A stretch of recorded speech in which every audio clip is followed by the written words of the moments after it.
Magkano nga sir ang kilo niyan? 38. 38. Madami pa kayong stock yan. Dito rin pa yung ano. 6. Oo. Ilang kilo po yung isang ano yan? Ah, Itong isang drum na ganito. nangabot mo ng 300. Wow. Ito pala mga ka-oo. 300. Dito lang po yan sa Adria Luna. Ang bilihan ng molasses sa Adria Luna. Nauhan. Usually sir, ang mga customer nyo ay mga Sa kambing, halaman, sa mga kambing. palayan. Halaman ano.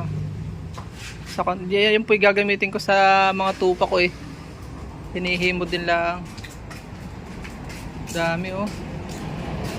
Bilhin na po kayo. Oh, puno pa po rin oh. Dito lang yan mga kawaw na bibili. Adria Luna Nauhan along the highway nautical. Kanan po pag galing Kalapan. Ayan.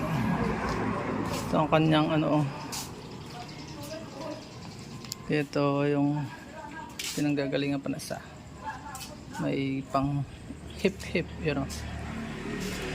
Dito lang po yan. Kalimutan ko ng pangalan nito. Pa na ito. Ayun dun. Titimbangin doon na. Huhugasan yung aking order. Paborito po kasi yan ng mga tupa. You know. Dahil lang may mga kawaw, no?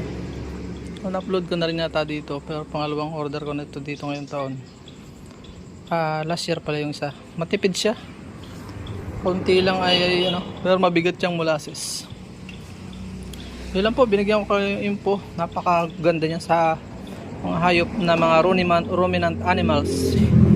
Hinihimod-himod lang po. Yun lang po. Nagbigay lang po tayo ng information mga kuwaw na ang molasses 38 ang kilo. So yun, PM nyo na lang kung magkano ang kilo dyan sa inyo. Bye bye and God bless. Salamat po. Please support all Filipino vloggers. Pakita natin sa mundo. Nagkakaisang lahing Pilipino.